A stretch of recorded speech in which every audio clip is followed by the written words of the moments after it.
केंद्र सरकार के नए कृषि कानूनों के खिलाफ प्रदर्शन कर रहे किसानों ने ऐलान किया है कि पंजाब और हरियाणा में टोल प्लाजा अब स्थायी तौर पर खुले रहेंगे। साथ ही 30 दिसंबर को सिंधु बॉर्डर पर ट्रैक्टर मार्च का ऐलान भी किसानों ने किया है। शनिवार को किसानों की प्रेस कॉन्फ्रेंस में क्रांतिकारी किसान यूनियन के अध्यक्ष दर्शन पाल सिंह ने ये जानकारी दी है। दर्शन पाल ने बताया कि किसानों ने कई टोल प्लाजा फ्री कराए हुए हैं। अब फैसला लिया गया है कि दोनों राज्यों में टोल स्थायी रूप से खुले रहेंगे। साथ ही 30 दिसंबर को हम लोग सिंघू बॉर्डर से एक ट्रैक्टर मार्च भी निकालेंगे।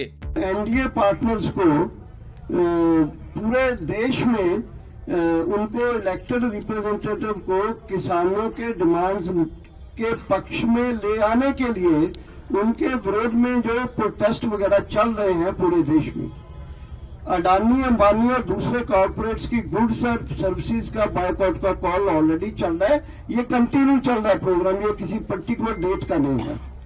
इसके अलावा हमने दिया था 25, 26, 27 को हरियाणा के ये जो टोल प्लाजा है, पंजाब में ऑलरेडी टोल प्लाजा खुले हुए हैं, अभी साथ में जोड़ दिया है कि पंजाब और हरियाणा दोनों के टोल प्लाजे अभी परमानेंटली खुले रहेंगे।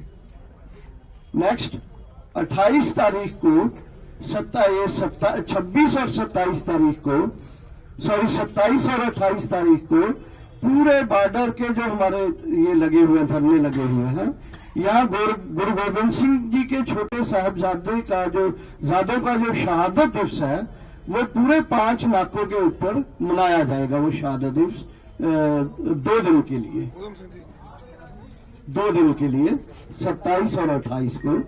इसी तरह 29 को फिर हमने चिट्ठी लिख दिया है सरकार से मिलने के लिए, और 30 तारीख को हमारे राजेंद्र जी डिटेल में बताएंगे, 30 तारीख को हमारे किसान ट्रैक्टर लेके मार्च करेंगे।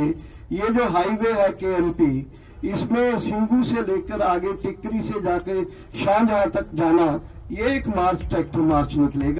स्वराज इंडिया के योगेंद्र यादव ने बताया कि संयुक्त किसान मोर्चा की ओर से ये प्रस्ताव रखा गया है कि किसानों के प्रतिनिधियों और भारत सरकार के बीच अगली बैठक 29 दिसंबर को सुबह 11 बजे आयोजित की जाएगी। योगेंद्र यादव ने कहा कि हमने बातचीत के लिए 4 एजेंडे तैयार किए हैं। चूंकि आप कहते हैं कि सरकार किसानों की सुविधा के समय और किसानों द्वारा चुने मुद्दों पर वार्ता करने को तैयार है, इसलिए हम संयुक्त किसान मोर्चा की ओर से सभी संगठनों से बातचीत कर निम्नलिखित प्रस्ताव रख रहे हैं। अब हम ये प्रपोजल दे रहे हैं सरकार को, जो मैं पढ़ के सुनाऊंगा।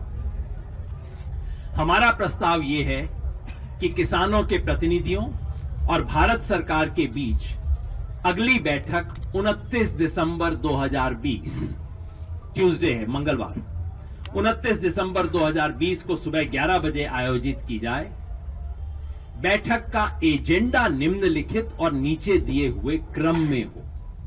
एजेंडा क्या हो ये हम बता रहे हैं, एजेंडा का सीक्वेंस क्या हो वो हम बता रहे हैं, क्योंकि सरकार कहती है ना, ये आप बता दो मुद्दे क्या है, हम बात कर लेंगे। लो जी, हम बता देते हैं फिर क्या एजेंडा होना चाहिए। एजेंडा आइटम नंबर 1, 3 केंद्रीय कृषि कानूनों को रद्द या निरस्त करने के लिए अपनाए जाने वाली क्रियाविधि, मोडेलिटीज क्या हो रिपील करने के लिए, agenda item number 1। Item number 2, सभी किसानों और कृषि वस्तुओं के लिए राष्ट्रीय किसान आयोग जिसे हम स्वामीनाथन कमीशन भी कहते हैं, द्वारा सुझाए लाभदायक एमएसपी पर खरीद की कानूनी गारंटी देने की प्रक्रिया और प्रावधान।